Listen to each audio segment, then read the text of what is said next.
আসসালামু আলাইকুম। আজকে আমরা শিখব কিভাবে আপনার মোবাইল ফোন দিয়েই বানাতে পারেন সুন্দর ইসলামিক স্ট্যাটাস পোস্ট পিকজালেব অ্যাপ ব্যবহার করে।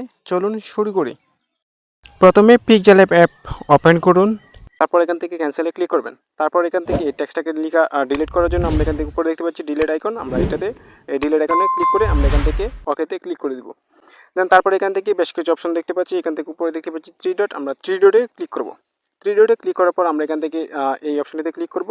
আর ইমেজ সাইজ আমরা এটাতে ক্লিক করেছি। তারপর এখান থেকে আমরা এর আইকনটিতে ক্লিক করে দিব। সো আমরা এর আইকনটিতে ক্লিক করার পর আমরা এখান থেকে বেশ কিছু পিকচারের সাইজ দেখতে পাচ্ছি। সো আমরা এখান থেকে যে সাইজটি সিলেক্ট করব সেটি হচ্ছে গিয়ে আপনার প্রোফাইল পিকচার স্কোর। আমরা এটাতে ক্লিক করে তারপর এখান থেকে ওকেতে ক্লিক করে দেবো। তারপর এখান থেকে আমরা এখন ছবি আনবো, মানে যে ছবিটিতে আর কি আমরা ইসলামিক স্ট্যাটাস পোস্ট করব সেটা আনার জন্য আমরা কিন্তু প্লাস আইকনে ক্লিক করছি। তারপর এখান থেকে ফ্রম গ্যালারিতে ক্লিক করছি। তারপর আমরা যে ছবিটি আনতে চাচ্ছি বা যে ছবিটিতে আমরা টেক্সটটা লিখবো সেটা আমরা এখান থেকে ছবিটি সিলেক্ট করেছি। তো এই ছবিটি সিলেক্ট করার পর আমরা এখান থেকে 1/1 ইঞ্চু রেখে দিব। তারপর এখান থেকে এটাকে এভাবে রেখে দিব। দেন তারপর এখান থেকে টিক মার্কে ক্লিক করে দিব। ছবিটাকে আমরা মানে হাত দিয়ে নয়, আমরা এখান থেকে এটাতে ক্লিক করব। তারপর এখান থেকে একটু ডানে চলে আসবো। ডানে আসার পর আমরা এখান থেকে রিলেটিভ সাইজ আমরা এটাতে ক্লিক করব। তারপর এখান থেকে ফুল বাড়িয়ে দিব এইভাবে। তারপর এখান থেকে টিক মার্কে ক্লিক করে দিব। তো এখন আমরা টেক্সট অ্যাড করব।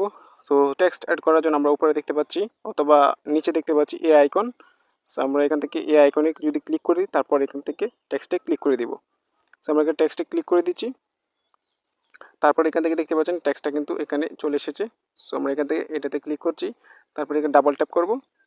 ডাবল ট্যাপ করে আমরা যে লেখাটি লিখতে চাই আমরা এখানে লেখাটা লিখে দিলাম। তারপর এখান থেকে ওকেতে ক্লিক করে দিব। ক্লিক করে কিন্তু লেখাটা এসে যাবে। সো আমাদের মাঝে সেখান থেকে কালারে চলে আসবো। সো আগের মতোই আপনারা এখান থেকে কালারটা দিয়ে দিবেন, অথবা আমি এই কালারটা দিয়ে দিচ্ছি।